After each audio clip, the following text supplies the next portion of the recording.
All right, welcome back to another episode of EventHubs Talking Block. I am John Catalyst Green, with me as always is John Velociraptor Guerrero. I got my Velociraptor t-shirt that you can kind of see. That's what that looks like. And then also we're being joined today by Steven Dream King Chavez. What's up, Steven? He's manifesting right here. Not much. I don't have a cool dinosaur shirt on, but I am definitely here. The stream wants you to get a camera, Steven. When are you going to get a camera? I am the disembodied voice. I'm the guy behind the curtain right now. So yeah, it's probably going to be a while. Super Turbo Gotta Kuma maintain the pops in mystery. as a portrait only. Yeah. All right. Well, John, you know all about what we're talking about today. We were recently discussing some of the best characters in the game. This week, total curveball. Yeah, we are discussing the 3 worst defensive characters in Street Fighter 6. And speaking with the developers in Street Fighter 5, they talked openly about how extremely key it is to be able to reverse momentum, basically do a defensive reversal in that game, and that has transferred right over to Street Fighter 6 in my opinion, because of stuff like the corner being so very dominant. And when I was looking through here, there are 4 main defensive tools that I thought like were just so incredibly crucial to have, and if you lack even 1 or 2 of these, like you're probably going to be a bad defensive character. And those 4 things are a fast jab that you can convert into a combo to create distance, really good pokes for stopping drive rush and neutral, a great anti-air game, and then lastly, a defensive OD reversal move are supers with a lot of invincibility on them, basically. And again, once you lack any of those 4 things, or a couple of them, from a defensive standpoint, you get into such bad scenarios in Street Fighter 6 that you could be dead very quickly. And looking through it, I thought that there was 3 characters that stood out very heavily in this regard, and that's Manon, Zangief, and Lily. But I'm really curious to know, one, if you guys don't agree in the comments, please let us know right now. But John, putting it right over to you, do those attributes, those things stand out in terms of like, if you don't have these defensively, you're going to suck? Yeah, the first thing that came to mind, and we've been talking about this for much longer than Street Fighter 6, but it's like, do you have an invincible reversal, right? A DP, essentially. Because that's, that causes people to hesitate or think twice. It can be a double-edged sword, but to have that and the ability to do it is really important so that you can get people to not pressure you as hard. The other one is a very fast move, and of course we know that all characters have a 4-frame move, and that's the fastest in Street Fighter 6. So it's not so much different than like in Street Fighter 5, some characters had 4 frames and some had 3 frames, and that was a huge deal. Just that 1/60th of a second can make a huge deal when it comes to defense. Everybody has 4 in this game, but not all 4-frame moves, as we're going to see, have been created equal. So yeah, those are the 2. And then like having a super as a reversal is a thing too, but some supers are more effective than others. And that's not as important because you don't want to use it as often. You don't want to rely on it as often. So I wouldn't say that that's as important as like a reversal and then a quick and effective reversal jab. And then I like what you said too about being, like, to me, being able to put up something of a wall to stop people from getting in, because a lot of what we talked about was already about being in. You also want to be able to put up a wall to stop people from getting in, because hey, that's part of the defensive game too. So yeah, maybe a good anti-air, a particularly effective anti-air might be in that mix too, but I think you got it pretty well covered. Akuma, Dream King, what do you think of that statements over there? Yeah, I agree with that for sure. I think one of the big things about this game is that once you're cornered, the defensive options that your character has in particular are super important. And these 3 characters in particular, there's another character that I could have put on this list, but I chose not to. I think the 3 that we've decided on are definitely the best ones.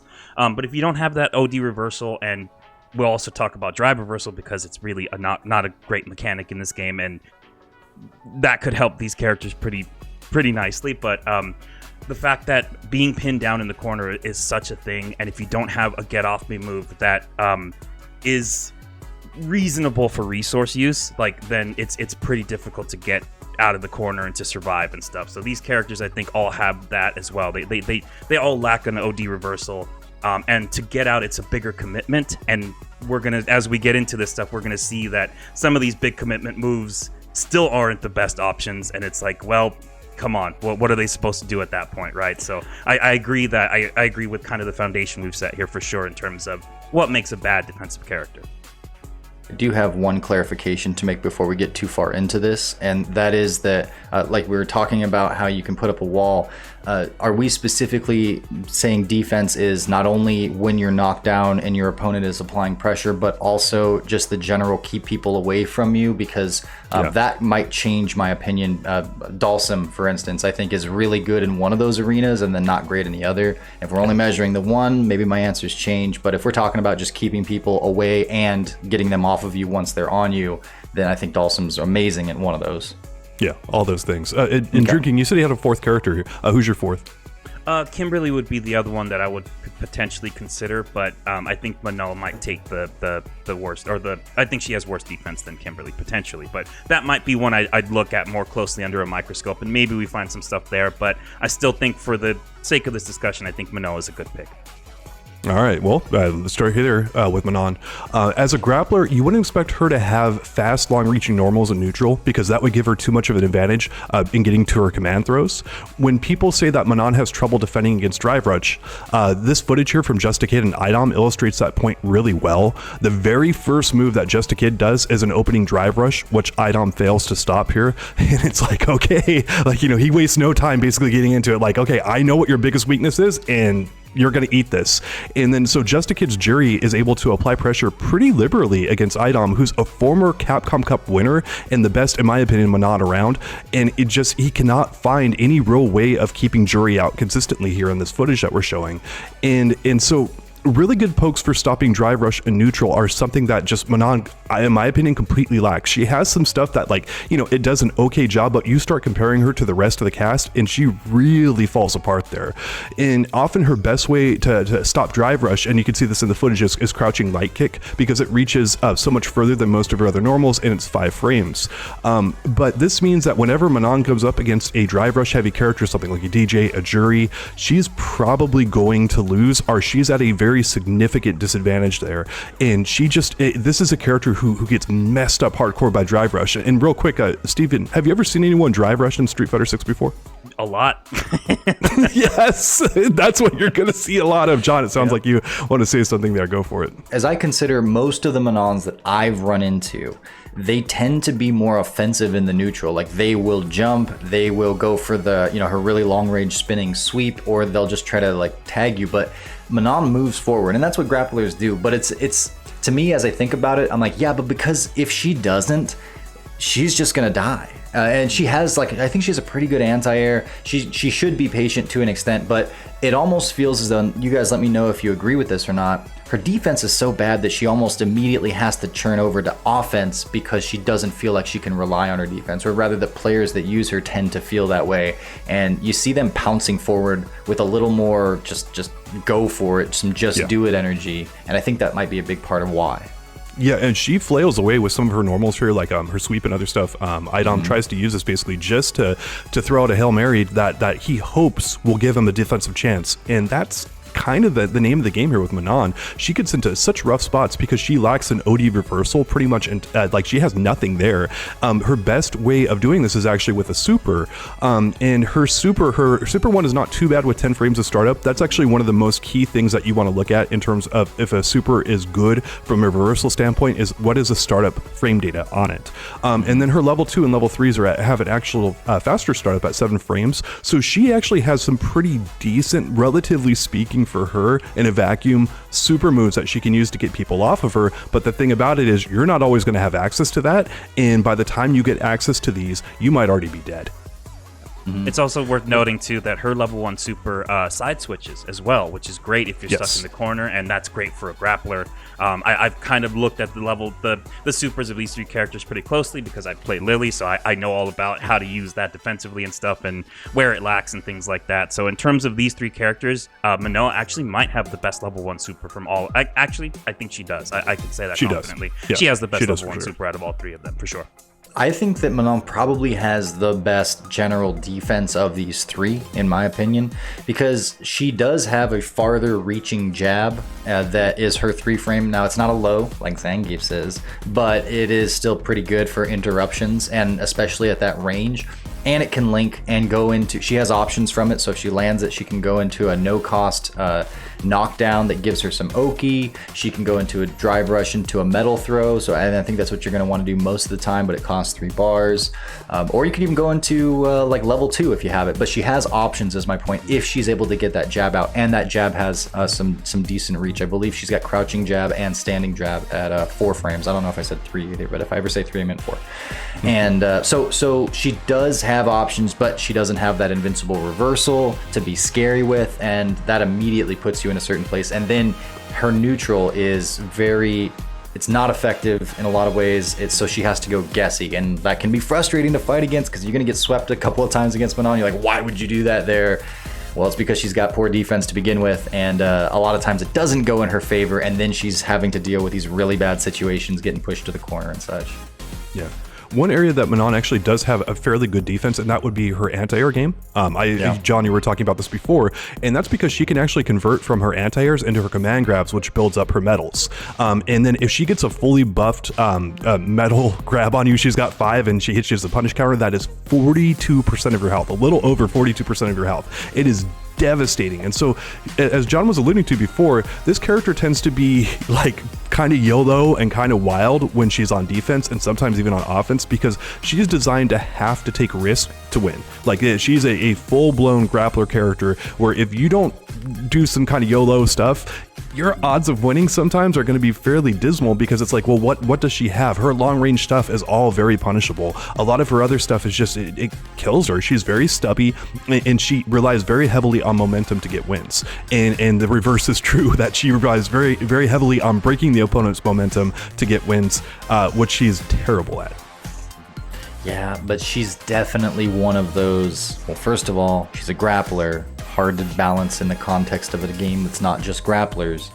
And I try to think, okay, so what do you even begin to give her to make her better but not broken? But she really feels, especially with the medallion gimmick, that like she's like this, but you give her just one too many little things and the whole thing goes completely in the other direction, and now she's overpowered, or at least a part of her is overpowered, and she's making for a not fun contest to be played out. So she's a little bit of a mystery to me as to where I would even begin. Yeah. I think with these 3 characters, to begin, as I was saying earlier, a good drive reversal would do wonders for all 3 of them. I don't know if that means uniquely buff theirs or just buff the mechanic in general, probably the latter. But just having an actual drive reversal that can beat like medium buttons and things like that would be really good, because it still makes you spend meter, but it actually gives you some kind of a get off me move that isn't, requiring that you waste your super and to get it, right? So I think that's probably the start. But again, that could be said for all 3 of these characters. For Manon specifically, I don't really know where to go with her in terms of buffs yet. It's the grapplers are so scary that you change one or 2 things with them, and they can just be incredibly dominant, and just kind of ruin the game, actually, to be blunt about it. And it's an interesting thing. So what do you give her? And my answer, I think, would be a little bit of a better way to stop drive rush. And I don't know if that means making her like a crouching light kick, like 4 frames instead of 5 frames. I don't know if that would break the character or anything like that, but gives her a little bit of a slightly better way of basically dealing with drive rush, and maybe that's it, and calling it there. So this is a big endeavor, and it's going to be probably a lot more change, but I don't think that small things are going to do too much with how she's designed right now, because she's a grappler that's good at footsies, but or no, that should be good at footsies. That's how I feel. But like, and the footsies that she has are good, but they're very risky. And so what I would do, or what I would hope to try to keep some semblance of her, is like the whole thing is her damage output on her command grabs once she gets fed, right? Or when she gets buffed up. And that becomes super terrifying and everything. And okay, leave that there, make that scary.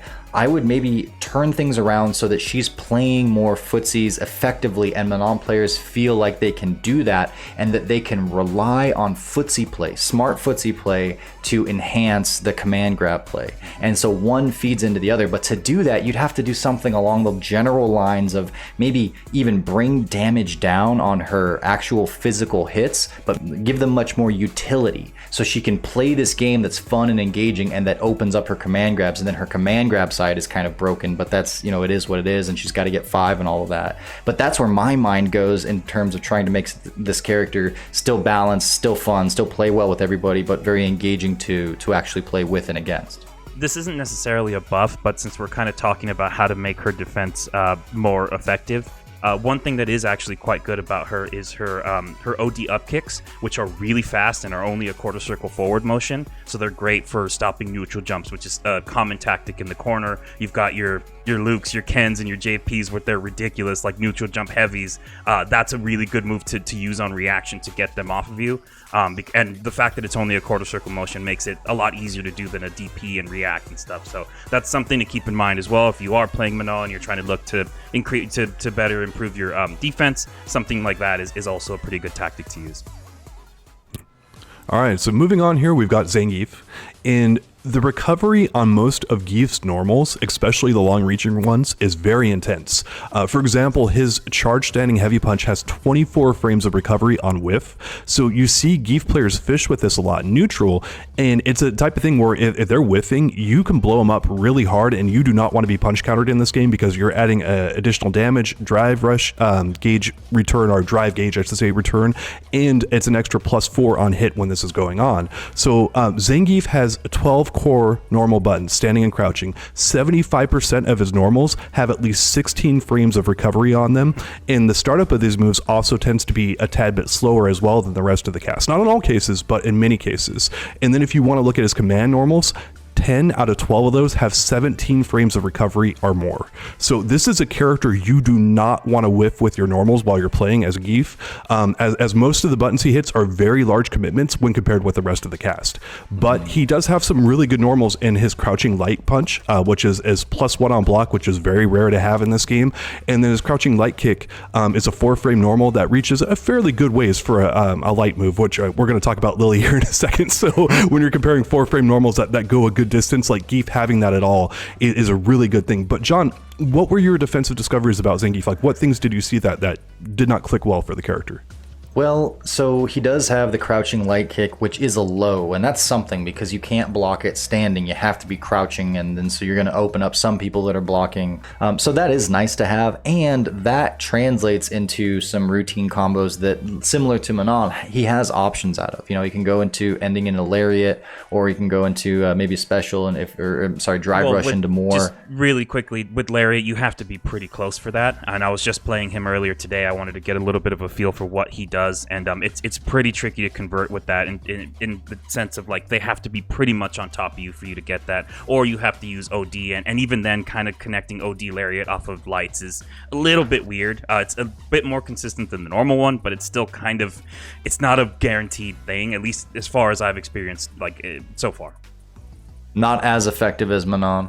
Manon is the best out of all three of these characters, I think, in terms of getting conversions off of jab, for sure. I will say that he's very clearly designed to have normals and a neutral pressure that is kind of like go for it, but don't miss, like you were saying, John, because he actually has, if you look at most people in this game, their normals are not plus, and they either have 1 or no plus normals, and he's got like 3-4 of them, and that's not to make him a good necessarily good character, but it just means that don't whiff because he's got a ton of recovery, but if he's landing these on you and you're blocking them, it's still hard for the defender. I was studying a little bit of Zangief this morning, and I'll start with level 2. Level 2 super is his main reversal if you don't want to commit and do level 3. Level 3 is obviously the best one, but that's a full giant commitment, wasting all of your meter right in one instance. Level 2 is his reversal, his invincible reversal, but that move has 18 frames of startup.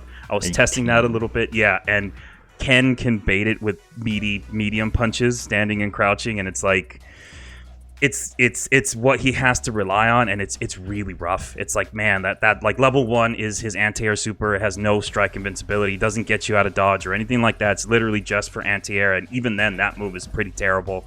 But level 2 is what you're going to be using as your main get off me move, and even that move, again, 18 frame startup, it's pretty easily baited. You can hide an attack, like a media attack in 18 frames, can't you? Because you could do that in SF SF5 with like a 12 framer, so I'm sure you Yeah. could. So it's like that's the whole thing. It's like I was getting at earlier that if you don't have an invincible reversal, like get off me move, it's not that because sometimes you die because you had that, right? Because you went for it and your opponent blocked, and then it's just that's your ass. But the fact that they don't have it at all means that I don't have to worry about it when I'm putting the pressure on, Yes, which means I can be exactly. much more comfortable and don't have to hesitate, don't have to think twice. That's the thing, though. That's like it's a real conundrum when you have a game where certain characters have that ability and other characters don't. It's like a complete other class and a very large part of the game.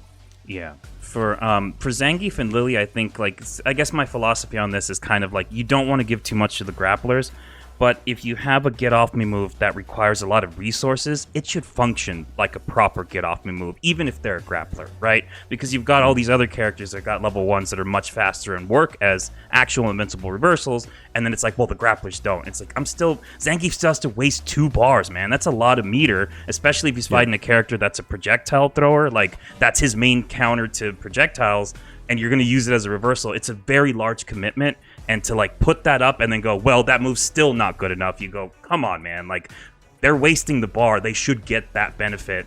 Like it's not insane what it does in terms of when it hits you or anything. So like for me, that's kind of what I look at, and I think that's more specifically for Zangief and Lily, because Manal's level 1 is actually pretty good. Her supers across the board are actually pretty good, and I don't think she needs too much there. But for those 2 characters, I think that's the case.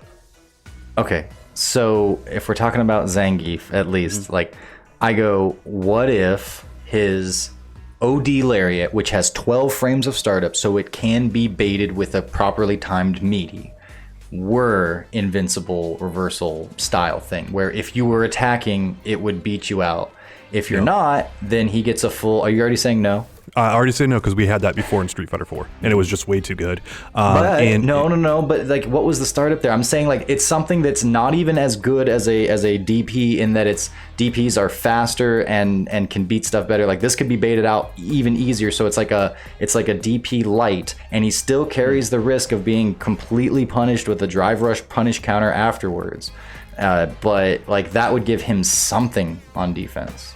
Yeah, you would have to give his OD Lariat like a lot more recovery, because basically he spins out of it. There's a moment where you can pop him. I'm but fine with giving it more recovery too. Yeah, but I mean, that's not the move to mess with, in my opinion, because that's his main anti-air tool. Like he mainly uses Lariat, a normal Lariat for anti-airs, but that one has 15 frames of startup. The OD Lariat has invincibility to mid-air attacks, so that's again mainly for anti-airing, and like keep that for that purpose, because when you make that move to utility base, like where it covers multiple things, that move tends to dominate, and I hate Geef players just mashing away at Lariat. Like that's something we don't need to go back to from the Street Fighter 4 era. So I completely hate like anything that alters Lariat from what it is right now. Wait, Lariat you're saying is just that fine. Regular Lariat is his anti-air, but then Regular OD Lariat is is anti-air, yes. So then no. OD can be his DP. Oh, so OD works a little bit better against like meaty stuff because of the invincibility on it and the faster startup. It's basically a bigger commitment and stuff for it. But again, you have to alter how OD Lariat's recovery is and other stuff like that to make it work how you're functioning. And then what does he lose? What does he lose in the projectile game with that? What does he lose in other things in that regard? The cascading effects from that I start to worry about. Yeah, that's a fair point with the projectile game. If he's using it to...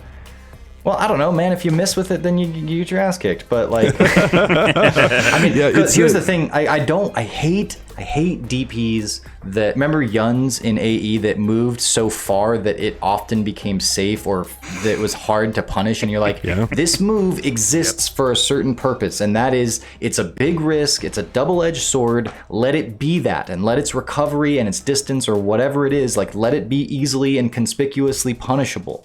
Actually, a lot of the supers in this game, I still haven't gotten down if they hit more than once or not, and when to start and when to go after. You actually have to put...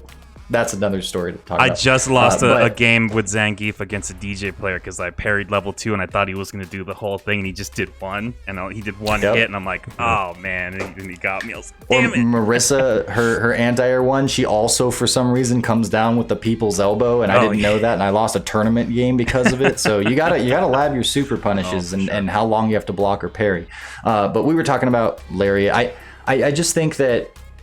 if he absolutely has his OD Lariat locked into some other facet of the game and there's no way around it and he needs it for projectiles, Maybe, but I'm down with that being his DP that's not as good as other DPs, because he can still have a hard time on defense, but something. And then increase the recovery frames. Right now it's 26, maybe make it a few more, whatever it needs to be, so that everyone can punish consistently if it's successfully blocked and it serves that purpose of you either get off me or you blocked it and you can kill me.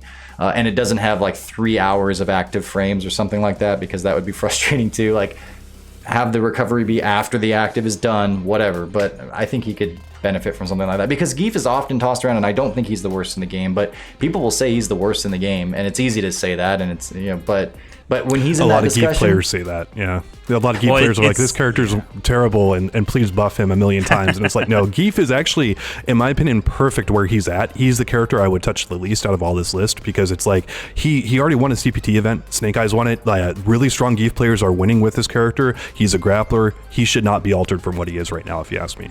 I was doing some research on Lariat and trying it out and using it in real matches and stuff. I actually would. So, like, Lariat is good in different ways that people don't. I don't know if everybody really realizes, but it could stop, like, even regular Lariat can stop some of the YOLO moves like Dragon Lash or Blanca Beast Ball pretty clean.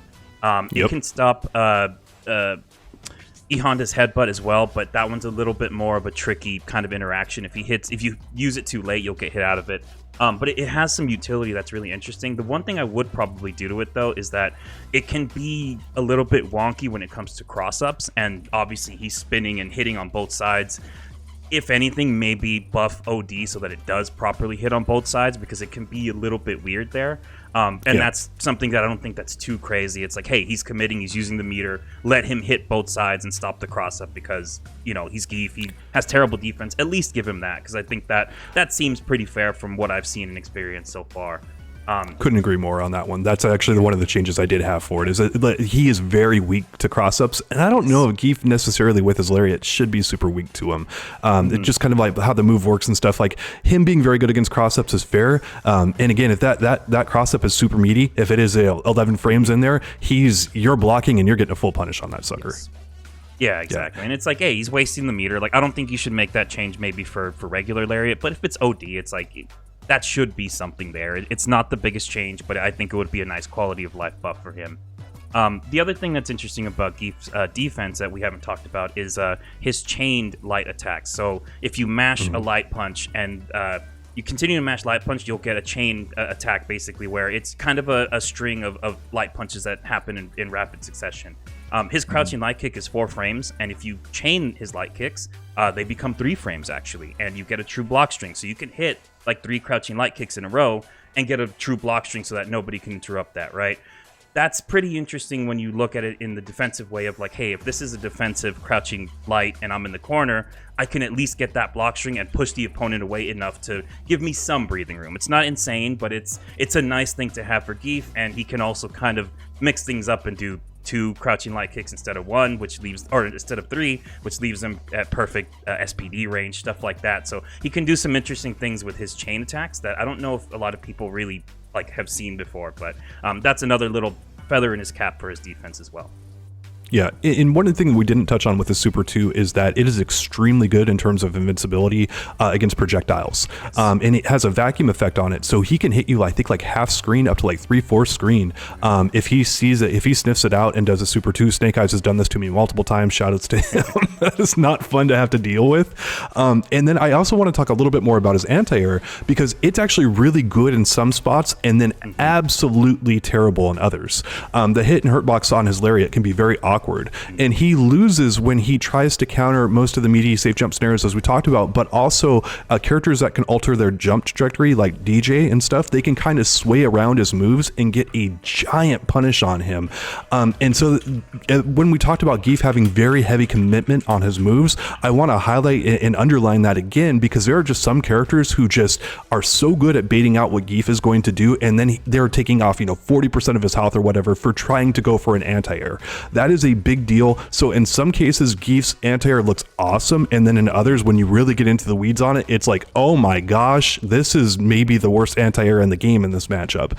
And so he can be very difficult to play, but the power of unlocking that we've seen with Snake Eyes many times. He's really terrific. But again, the high commitment on the normals, the inconsistent anti-airs, and then the lack of a get the heck off me move make Zangief's defense extra weak, in my opinion.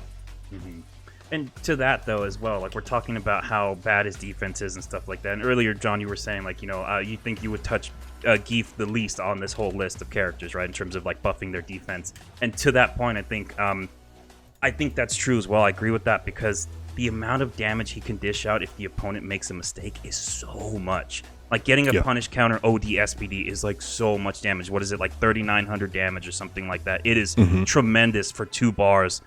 And that's all he really has to focus on with his game plan. Sure, he uses drive rush cancels and stuff like that, but the fact that he can basically save his OD meter for big punishes like that and how quickly that can change the entire flow of the match is pretty intense. And it's like that in that case, I can kind of understand where the lack of defense comes from, because it's like if they make that one mistake or he forces them to make a mistake, it's so much damage and it's so quick. And it's like that to me is very true grappler. So in terms of buffing his defense, like maybe look at his supers a little bit and see if there's something that could be changed there to give him an actual reversal. But other than that, it's like he's kind of got what he's got, and the offense. Well, then level 3 can be his actual reversal, right? I mean, it's expensive, it's a big deal, but you're talking about not giving the character too much on defense. It's like, well, there's something, and it's true to Zangief. It's a huge damage thing. It's just it's a Hail Mary too. Sure. Yeah, I mean, and the other thing they could do potentially as well is like give him like a kick at the very start of his level 1. I know it's an anti-air thing, but like say like the kick comes out like 12 or 13 frames after he starts it, so you can actually use it as a reversal, and then he kicks you up into the air if it hits, and then he throws you into the ground. Does the same damage and everything. It's not just an anti-air move. It actually has a hitbox on it at the very start. That might be another way of buffing his defense a little bit and making him have to spin for it. But even then, I'm pretty terrified of that. I think Zangief is a fully capable character, but he's supposed to have defined weaknesses. This is a character who has very, very obvious strengths, like with his Super 3 doing like over 50% of your health when he gets it as a critical art. That is a big deal. It's fully invincible. It's just going to grab you if he gets it.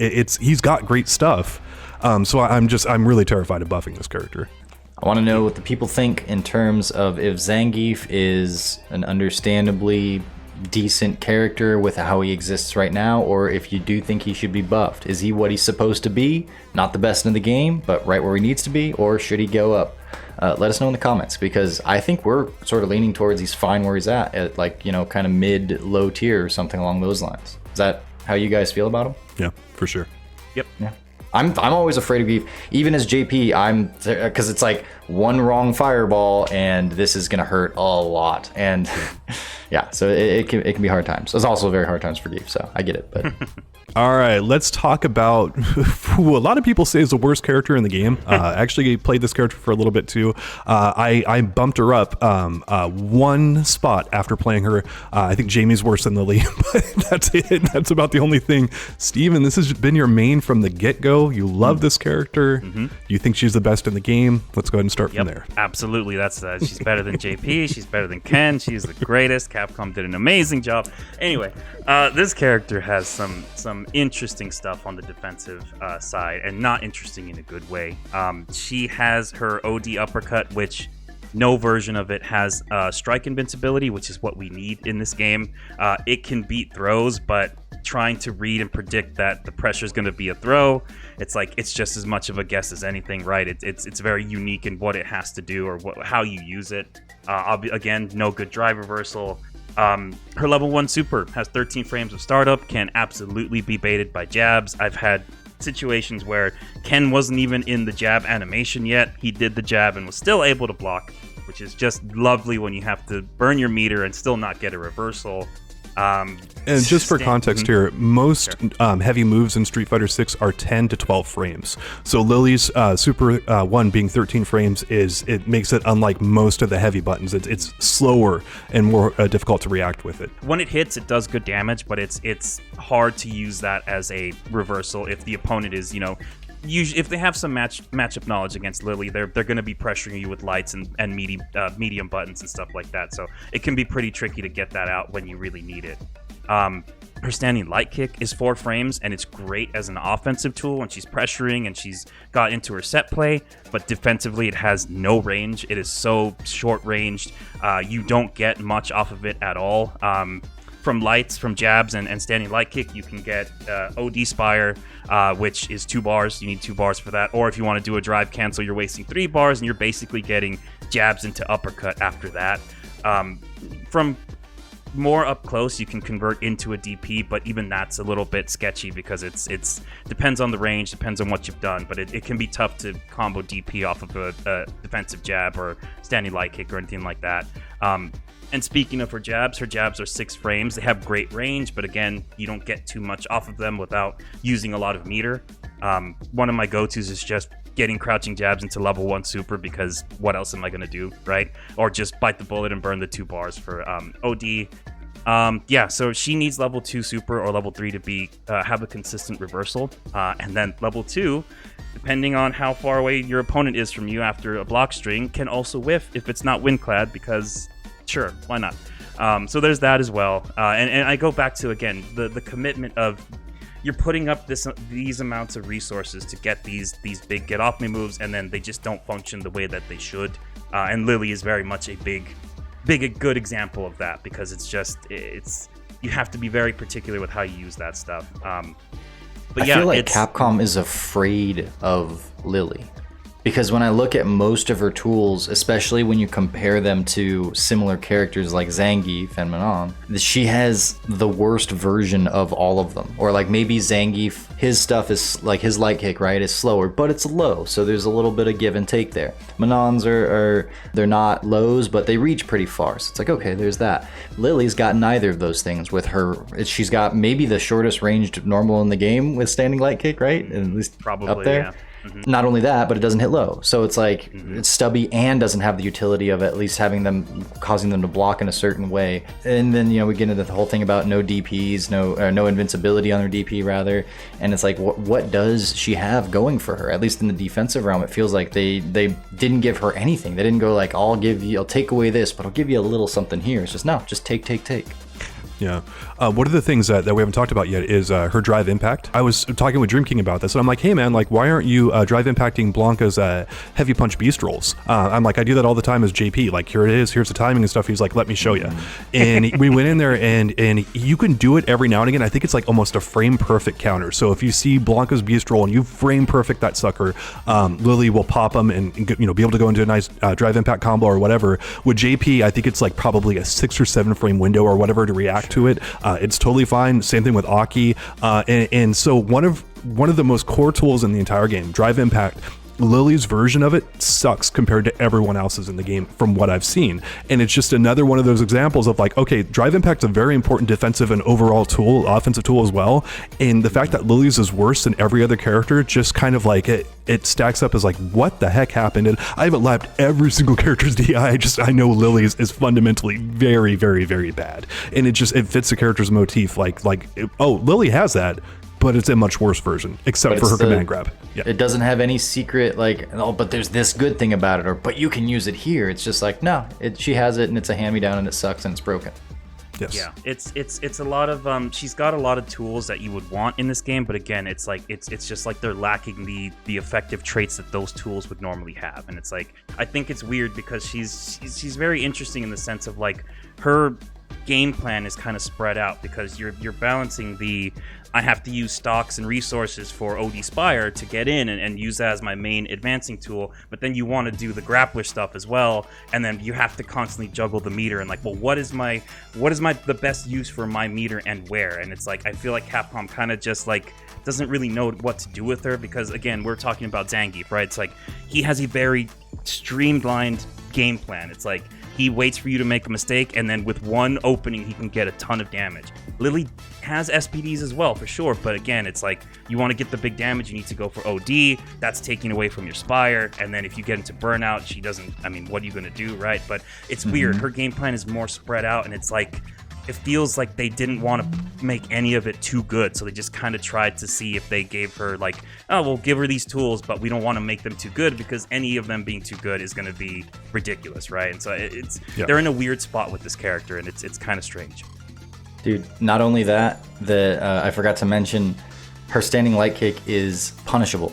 So first of all, if she's close enough to use it against you so that you block it, you're close enough to hit her with whatever your form frame is, and hers is -4. So Zangief's, for instance, his low hitting 4 framer, that's -3. It's still safe. And then Manon's 4 framers are -1 and -2 on block. Lily's is -4. So for her to even do that is a risk, both on the way in and the way out. So it's like, dude. Steven's he's been so damaged by playing Lily this entire time, he completely forgot about how bad that is. I didn't even. He's like, I just expect it. Like, he's like, I expect to be punished whenever I land my level 3. What are you talking about? Doesn't it work that way for everyone? Yeah, well, that's the perk of playing a low tier, is that I have to look at this game and be like, well, these are the tools I have. In what ways can I actually use them and make them functional? And like, it's a lot of different kind of mental gymnastics than you need for playing better characters. And it's like, well, I will say she's balanced, and the reason she's balanced is because if she has, correct me if I'm wrong, the enhanced version, so she has a win stock of her DP is also is the fastest. Isn't that a 4 framer as well? So it's technically beats safe jumps that are designed to beat all of the other. Yeah, or is it just the regular version? Light punch version and OD are 5 frame startup, so you can beat the safe jumps. A lot of the safe jumps. I'm sure there could be some specific ones for her, but but she has to have her own special safe jumps, and you probably didn't lab that, and that's why you're gonna lose to Lily at Evo. Yeah, I mean, sure, but if you have her cornered, just hit her with grounded pressure. There's nothing she can do about it. Like, why are you trying to say? Yeah, I know. That's the counter, though. And that is true, and that's a good segue into her DPs, because yes, light punch and OD, when she has a win stock, is 5 frames. It can be thrown in between block strings and stuff sometimes too, to kind of get people off you. Of course, that's risky, and if their block string is tight or whatever, it's obviously not going to work. But it's a nice little. I'll throw that in there to try to catch you off guard. Her DP is also a great anti-air. It is really good. And she can do OD DP and get the follow-up with OD Condor Dive. It's 4 bars. It's very expensive, but it does solid damage, and sometimes it's nice to use that as just like a, hey, I need to get the life advantage kind of thing, right? So her DP is really good.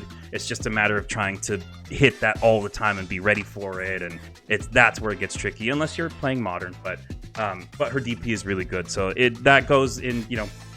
Put that in as a check mark in the positive column. Got a good anti-air, right? Yeah, she's got good anti-air, right? So that's great. If you're ready for it. Yeah. If you're ready for it. So, Steven, what would you buff about Lily? What exactly would you change about this character to make her better, but not bust her? I have a line that says, ask Steven, would giving Lily an invincible DP of some sort be too much? I don't think it would be too much, but I would even go, like, if they gave it to her with all of her OD DP, so normal and windclad, that would be really good. That might be too much, but for starters, I would say at least with Windstock, give it invincibility, like strike invincibility, because you're wasting so many resources. Again, 2 bars and a Windstock, that's what you need to get in. That is your anti-projectile. That's such a big cost for what you're doing. You have to understand, like, if I waste that on a DP, I might not have that to get in or whatever, right? Like, so I would say I like it because it's still separated too from the other characters that have DPs, because they just spend the 2 bars and that's it. Lily would have to spend a little bit more, and that separates her and makes her still, but hers is conspicuously worse, and I like that. Yeah, and I would also say, please, faster startup on level 1. Again, it's a super. You're wasting meter. Make it functional. Come on, man. I know it's not the worst, but it's definitely not great. I've been baited with that with jabs so many times, and at times where it looks like it's totally gonna hit, and you go, oh, I guess not, right? What do I know about Street Fighter, right? But I would say faster startup on level 1. Maybe make it 10 frames like Manol's, but those would be the 2 buffs I would pitch right off the bat with Lily, and that might make her pretty solid, honestly, in terms of kind of what she does. Just for comparison, JP's level 1 super, which is really good for invincibility and other stuff, has 8 frames of startup. Yes. So Lily's is quite. You can also use it as an anti-air. Yeah. Lily wishes, right? So. Oh yeah, for sure. People neutral jump it all the time, and she just goes spinning all the way to the other side. Like, have all the time in the world to punish it. Yeah, it's like, oh, great. I'm helping. I'm so good. What if they gave Lily's level, like one of her supers, the opposite treatment to Marissa's, where once she lands it, she corners herself and you're at advantage? I'm surprised she has to get have up it. off. Don't give Capcom ideas, John. That sounds like something they'd be implementing. Side switch into the corner every time when she gets level 3. Yeah. And then the opponent wakes up right in corner. front of you. Yeah, Steve, the opponent wakes up right in front But of you she's when still you land busy level when 3. she's getting up because she's been spinning around too much and whatnot. And she hit herself in the head with a club. Yeah, the Just a wind little comes bit and ahead. grabs her clubs and starts pelting her. So Please, Capcom, don't listen to this part of the podcast. Don't take our advice on that one, please. yeah, I think the problem is they already did listen to us earlier and just nerfed Lily into the ground. But anyway, Steven, do you have anything more on Lily that you'd like to add? I think that's pretty much it. Yeah, I think her normals and things are still good, but it's maybe like if there was if we wanted to go a little bit further in terms of like improving her defense, maybe look at what she gets off of her jabs and stuff like that too. Maybe there's something there that could be improved to kind of give her a little bit more, because she really doesn't get a lot. She puts up walls. The rib cracker, the standing medium punch poke is really good. And I will say that her lights, although they are more like medium buttons, they do chain, right? And so she's got pretty far-reaching light attacks at 6 frame startup. And and they continue to combo, and then you can go into like a special, and so they have some utility there. She definitely has the ability to control that mid-range, or like have a fighting chance at doing so. So on that aspect of it, she's not the worst. But man, once she gets knocked down, as we've said, she's like pretty conclusively the worst knocked down character in the game, I'd say. Maybe Dalsum, I don't know, but yeah. When fighting against Jury and Cammy, once I get knocked down, it's just like, okay, like if I don't have the proper resources, which again, it's like to get consistent, reversal, invincible reversal, you need level 2 or level 3. It's like, especially at the beginning of the match, it's like, all right, I'm cornered, I'm knocked down. I just got to hope and pray and try to guess my way out and maybe try an ODDP and hope that they went for a throw, because more often than not they didn't, and I'm just eating a crouching heavy punch from Cammy or 100 medium punches from Jury after drive rush, and it's like, well, okay, like, sure, all right, I lost this one, I'll get them next time. Good luck, or good job, team, good hustle, right? So yeah. If you get knocked down with Lily, go make a sandwich, because it doesn't matter anyway. So, I do want to talk about grapplers in general, because we discussed what specific aspects of their game plan are very bad from a defensive standpoint, but some of the offensive advantages that they get, particularly with their command grabs. Now, all these characters that we're discussing have 5-frame command grabs, which means that if someone goes for a block stream that's not true or anything like that, you can interrupt it with a command grab that does massive damage and is very strong. And I think that's one of the defensive traits that basically Capcom looks at here. Steven, when you're playing Lily, does that add up in terms of like her other defensive stuff sucks, but that is one tool she has that actually works that other characters don't have unless they're a grappler? Yeah, I think that works. It's just, it can be tricky to get it out, because if you think of something like Street Fighter 4, where the command throws were like, I forgot how many frames they were, but you could interrupt pretty much anything with that. It's like if you weren't chaining your jabs, or you weren't really, really tight with your block strings, like Zangief could just mash SPD in between that and you're getting scooped up, right? It doesn't work quite like that in this game, but if the opponent leaves enough of an opening, you can definitely get it. And I just did that with Zangief. I was I got a OD SPD and got like a ton of damage on it because a DJ missed their block string, right? But it's definitely a thing, but I don't know how consistently good it is because it's also a risk for the grappler, right? It's like you're leaving yourself open. If you didn't do it properly, you're getting counter hit or punish countered, and then it's a whole thing, right? So it's an option, it's something to try to use, but it can be tricky in this game. Yeah. And so some of the hardest matchups in the game are given to grappler characters because as a franchise, the Street Fighter franchise is notorious for having projectiles in it. It's one of the game's most well-known and standout features over a game like Tekken. And the characters who are so often very proficient with projectiles are very good usually against grappler characters and become basically their Achilles heel. You might be a dominant Zangief player, but you run across a JP or a Guile and it's like, okay, so what can you do here? What is going to be your big thing? And it's such an interesting thing that some of the matchups in the game, like maybe Cammy is not so bad for Zangief, but the other characters are just terrible and stuff. That's something to basically look at and try to factor in here for why the grappler characters are built how they are. It is that very clear defined weaknesses are so important, but also very clear defined strengths are very important as well. And I do think that the grappler characters, actually all three of them, have very strong offense once they get going. going. You can have a Lily end you in 3 hits and really blow you up quickly, but she has to have massive resources. She has to save everything for that one moment in time and then use it and go from there. Very similar with Zangief, and to some extent Manon. She's got to build up her medals and stuff all through there. And that to me is, again, why these characters, they're so poor from a defensive perspective. But John, do you agree with that? Do you think that is why Capcom made these characters basically like, okay, with great offense, with great power comes great, horrible defense, I should say. Do you think that's basically how they looked at it?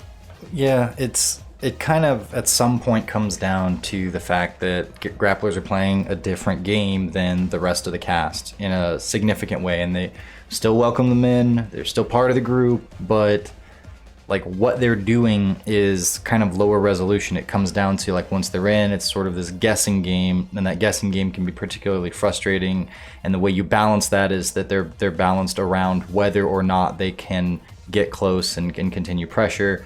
And I think a big part of what goes into that is like making defensive tools of theirs not so effective, because like they have to have that prominent obvious weakness. And you know, you think like, well, if they have really good defensive tools, then what's that going to look like for, you know, when you're trying to keep them out and when you're trying to like mount your own offense against them, and like they shouldn't be good everywhere, right? So, but I don't see, at a certain level, I don't see how to really do it. And I've sat and thought about this, you know, a decent amount over the years. And you just go, yeah, grapplers can be around, but they need to be kind of around the mid-tier at best sort of arena, and that's just the way it feels like it has to be. Dream King, what do you think, man? I think Capcom is definitely looked at it from that lens, but I'm kind of wondering with Street Fighter 6 if that kind of methodology might be outdated.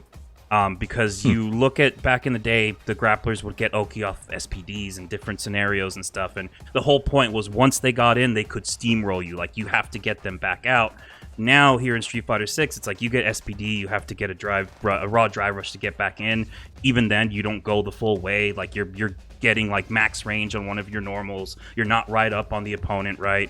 And then you've got the top tier characters who have insane offense, and you go, well, these top 3 characters, or some of the better characters in this game, have so much, and you look at the grapplers and go, by comparison, their offense isn't as good. But then Capcom's scared to, yeah, go ahead. If like Jury knocks you down and then follows up with some Oki pressure and hits you again, maybe she spends some bar, but is she doing as much or more than, say, an SPD? You know, and like those SPDs resonate with you because you see the single chunk come out of the life bar all at once, and it is a lot, you know. But when you compare it to the similar situation of someone else, like I see what you're saying there, and yeah, and I like that Capcom changed things up, because honestly, the grappler sort of thing it felt like it could use a little bit of tweaking, and they did make it so they really don't get Oki in this game like they used to. Mm-hmm. So I don't know though. I still feel like they ultimately kind of fall into that same status, and they are balanced around their ability, like to get in or not to get in, kind of a thing. Still, mm-hmm. Like that's where the majority of their, what would you say, like the overlap with the other characters, where they can actually play well together and interact in like a significant way that spills into the whole balance of everything. It's at that juncture, and it's kind of unfortunate, but yeah. Yeah, and I guess maybe I kind of look at this like, you know, we've been talking about how bad their defensive options are, and it's like, well, if their offense is good, but maybe not as good as the top tiers and stuff, then maybe that is grounds for like, hey, give them some of those quality of life buffs to just make certain situations better, because the grappler mentality and low tier in this game is very much a you have to squeeze as much juice out of every tool that you have as possible, right? And have a lot of patience. And it's like, well, maybe look at some of the things that are lacking and just give some quality of life buffs that aren't too crazy. You're not giving, you know, regular DP's invincibility or anything like that, but kind of make their life a little bit easier so that they can like actually mount that offense more consistently, and they're actually a big threat, right? Or maybe not a big threat, but a reasonable threat, right? Because again, you look at the grapplers compared to the Kens, the Lukes and stuff, and you go, those characters have everything, and they can do everything whenever they want, and maybe it's not as much damage in one instant as, you know,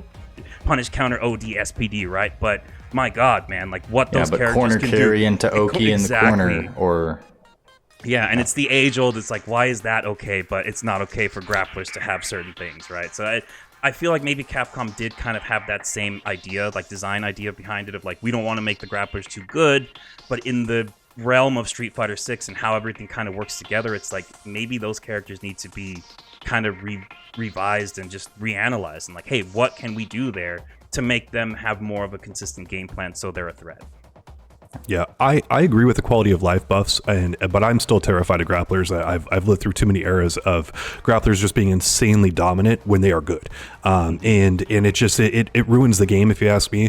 And you were saying like, how come it's okay for Luke to have this stuff and not not Lily? And the answer to that is because Alex is much better than Luke, according to Street Fighter developers, and that's what we know. Luke is actually a balls character. Shouts to Mena winning with them. That apparently didn't happen at Capcom. They didn't see that. So. But anyway, straight up though, I would give each of these three characters some quality of life improvements, maybe with the exception of Zangief. I might leave him exactly where he's at, because again, he's winning enough and he's charting enough in results and he's popular enough that he's fine. But particularly with Manon and Lily, they feel a little bit underwhelming. Lily maybe quite a bit underwhelming. And I think just a handful of things like not making her standing light kick punishable on block, which is like, what are you doing? Like, why did you give that specific thing to Lily when no one else in the game even has that? Like, just some like mind-bending moments like with some of these characters where it's like, right? yeah, that tells me they're afraid of her.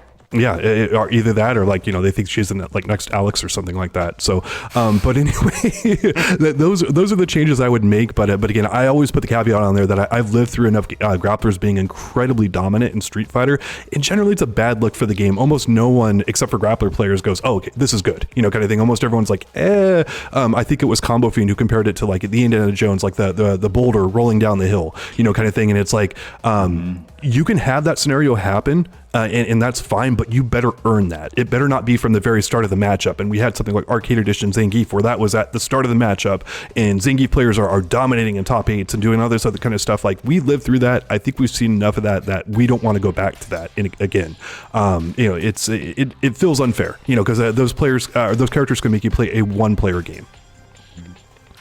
Yeah, right. I agree with that. Sorry, I just wanted to end off. I agree with that, but if you also consider the fact, the top three characters can also play a one-player game in a lot of ways, and you go, okay. Touche. Sure. Yeah, touche.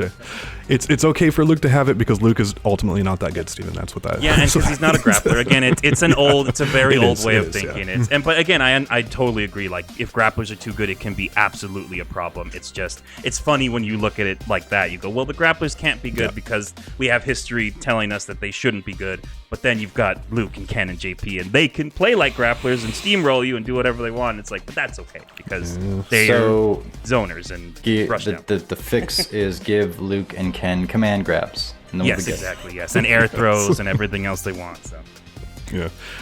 Don't they already have those things? It seems like they do. JP has air throw. Yeah, they probably do. He's got a command grab. Just haven't found it yet. Deep in the menus. So, all right, that's going to wrap us up. Please make sure you like, comment, subscribe, and let us know what you think. We read through the comments. We love seeing what people have to say down in there, and we will be back with you guys soon.